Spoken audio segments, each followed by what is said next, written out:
जैसे अभी हमारे घर पे कोई साहब आए थे, बड़े भारी महान गुरु अपने को बना करके, और मुझसे कहने लगे कि माता जी आपके तो घर में सब चीजें हैं और आप तो बिल्कुल साधारण गृहिणी जैसे रह रही हैं, तो आप कैसे परमात्मा की बात करें?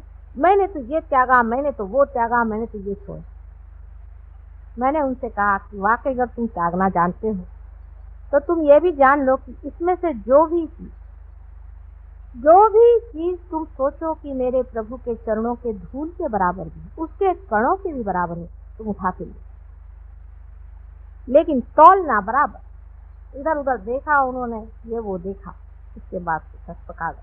मैंने कहा क्यों, कोई चीज नहीं मिली? नहीं, उसके बराबर तो कोई नहीं। फिर मैंने कहा उनसे कि तुमने छोड़ा ही क्या बेटे, तुमने क्या छोड़ा जिसका झंडा सुबह शाम घुमा करके और काशाय वस्त्र पहन करके और ये सर में बाल मुड़ा करके और दुनिया भर में चिल्लाते फिर रहे हो? क्या छोड़ा तुमने? यही पत्थर, ये मिट्टी। असल में सहयोग इसीलिए घर गृहस्थी में बैठे हुए साधारण लोगों में ही पनपता। जो अपने झंडे गाड़ते हैं उनमें कभी भी सहयोग नहीं आता। जो लोग सहज सरल भाव से रहते हैं, परमात्मा के दिए हुए ऐश्वर्य में, उसके आनंद और सुख में सहज से प्रेम पूर्वक रहते हैं, ऐसे ही लोग, ऐसे ही मध्य स्थिति के लोग परमात्मा को पाते। गुरु का मतलब अब आपको समझना चाहिए कि जो लोग काशाय वस्त्र पहन करके पैसा इकट्ठा करते हैं वो लोग कभी भी गुरु नहीं। जिनके पास टूटी हुई साइकिलें थी और आज इम्पाला में घूम रहे हैं वो कभी भी गुरु नहीं हो सकते। जो आदमी परमात्मा को पाया हुआ है वो चाहे जमीन पे सो जाए और चाहे वो महलों में सो जाए, आराम से। इसके लिए जनक राजा का मैं आपको एक उदाहरण, जनक राजा के पास में नचिकेता करके एक बड़ा भारी आर्क गया था। पहले तो वो शंका से व्याकुल था। उसने अपने गुरु से कहा कि ये एक गृहस्थ में है, ये राजा है, इसके यहाँ तुम क्यों जाते हो, इसके आगे तुम क्यों झुकते हो, इसके चरण क्यों छूते हो, ये तो गृहस्थी आदमी है। तो उन्होंने उनको कहा कि अच्छा तुम राजा जनक के यहाँ जाओ और उनके यहाँ, आप जानते हैं कि उनको विदेही कहा जाता है, देहाती। नचिकेता जब उनके साथ जाके रहा, उसने देखा कि इनका इतना ऐश्वर्य है, इतना पैसा है, लोग बाग खाना पीना खा रहे हैं, आराम से रह रहे हैं, राजा सब खाना खाते हैं, घूमते हैं फिरते हैं, बाल बच्चे हैं, ये आदमी कैसे हो सकता है परमात्मा को जाने। दूसरे दिन उसने कहा कि मैं तो जा रहा हूँ, अभी इसी वक्त मैं चला जा रहा हूँ, मुझे यहाँ रहने का नहीं। उनका अच्छा चलो पहले नहाने तो चलो, नदी पे नहाने जाए। उनको अपने साथ सरजू नदी पर नहाने ले गए।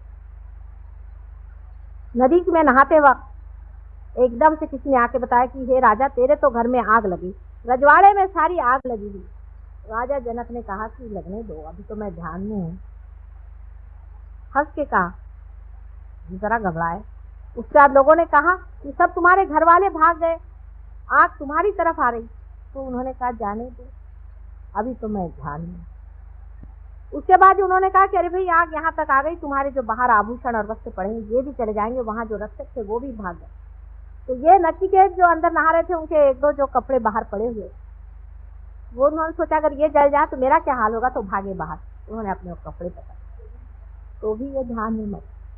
जब ये लौट के आए, इसको बड़ा आश्चर्य, तो उसने उनसे पूछा कि राजा आपको कोई चिंता नहीं कि आपके कपड़े आदि सब कुछ जल जाते और फिर आप क्या ऐसे ही घूम?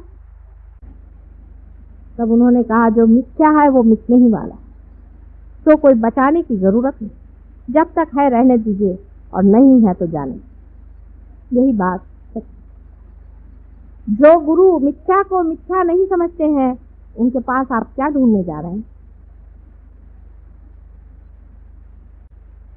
हमारे ससुराल में एक किस्सा है कि एक बार ऐसा हुआ कि कोई बाराती आए और बारातियों ने कहा कि हमारे ये कुछ आप ऐसी व्यवस्था करें कि हम दही बारात खाएं। बारातियों के ज़रा नखरे होते हैं और जाड़े के दिनों में लोगों ने कहा कि भाई इस वक्त दही बड़ा बनाना बहुत मुश्किल है, क्योंकि जाड़े में दही बड़ा शाम के वक्त बनाया नहीं जाए। कब बस हम तो दही बड़ा खाएंगे, अब इसी वक्त लाइए आप दही बड़ा। तो एक बाबा जी वहाँ रहते थे, उनका पता चला। उन्होंने बाबा जी बुलाया कि भाई आप किसी तरह से इंतज़ाम करो। तो कहा भाई मैं मंगा तो दूंगा, लेकिन उसके बाद मैं रहने वाला नहीं। अच्छा ठीक है, मंगा दीजिए। उन्होंने एक खिड़की बंद कर ली, दूसरी खिड़की बंद कर ली, दरवाज़ा बंद कर लिया, और उसके बाद कहा कि देखो आ गया आपका दही बड़ा, खाइए।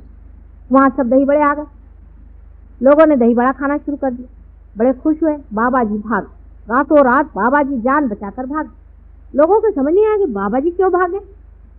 दूसरे दिन सवेरे वहाँ मांग लोग होते हैं, एक शूद्र जाति होती है जो आती है और खाना वाना सब बटोर कर ले जाए। वो आए और उन्होंने देखा बर्तन वगैरह को, कहने अरे हमारे कुल्हड़ कौन उठा के लाया, ये तो हमारे कुल्हड़ थे, कौन उठा के लाया। वो जो विवाह था संपन्न तो हुआ था, इससे लड़की विदा हो गई, नहीं तो कोई लड़की को भी विदा नहीं कर। वजह ये थी कि सब लोग बहुत नाराज हो गए, कहने लगे कि ये कौन लेकर के आया। हमारे पूर्वजों में समझ लीजिए हमारे पिता के ही थे, लोग इन सब चीज़ों में विश्वास ही नहीं करते थे। इसे भानामती कहा जाता था महाराष्ट्र में। पहले ऐसी चीज़ों में कोई भी विश्वास नहीं करता था कि ऊपर से कुछ चीज़ चली आ गई और उन्होंने दही बड़े खा लिए। अब क्या परमात्मा को कोई और धंधा नहीं दही बड़े खिलाने के सिवा? आप लोगों को भी सोचना चाहिए कि आप लोगों को दही बड़े खिलाने का ही उनको एक धंधा बचा हुआ। जब आप किसी को इसलिए गुरु बनाते हैं कि वो आपको 200 रुपया पकड़वा देते हैं, मैं कहती हूँ ऐसे ही दाता लोग अगर हैं तो इस देश का इकोनॉमिक प्रॉब्लम ही सॉल्व कर दीजिए, सबको दीजिए। घड़ियाँ मंगाते हैं स्विट्जरलैंड से बनी हुई, एक भगवान से बनी हुई घड़ी मंगा दें तो मान ले बा। इस चीज़ को सोच लेना चाहिए कि हम लोग उसी सुप्रीम को पाना चाहते हैं, उसी परम को पाना चाहते हैं।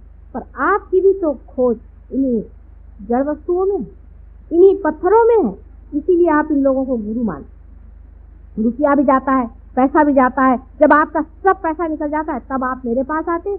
कल एक स्त्री आई थी, आपने देखा था किस तरह से नाच रही थी, कूद रही थी। मैंने कहा आप क्यों आई भाई? कहने लगे क्या करें, आप तो हम ऐसे हो गए। मैंने कहा अच्छा है, लोग पागल तुम्हें बनाए और पागल खाना मैंने खोल रखा। तुम वहां क्या खोजने गई? क्या नाचने कूदने से परमात्मा मिल सकता है?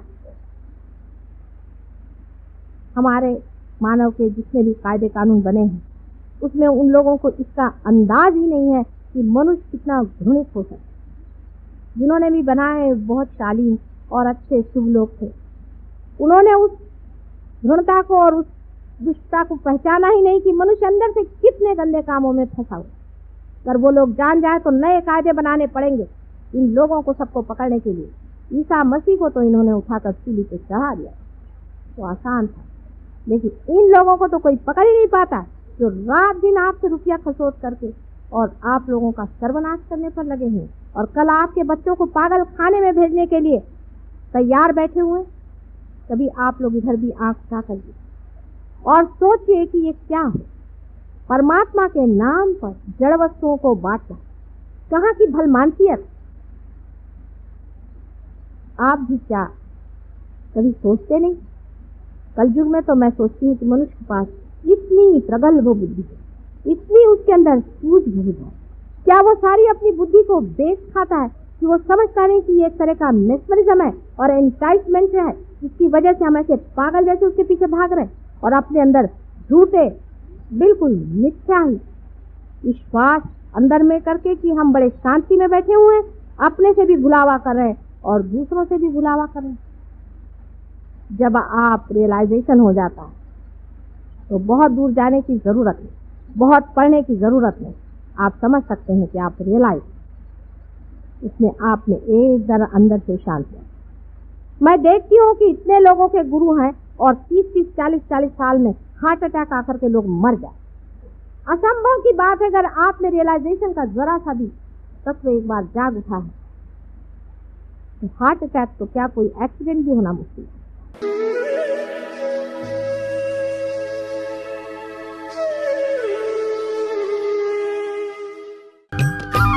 सब्सक्राइब कीजिए कुंडलनी जागरण को और प्रेस कीजिए बेल आइकन को, जिससे कि आपको मिल सके हमारी लेटेस्ट वीडियो सबसे पहले।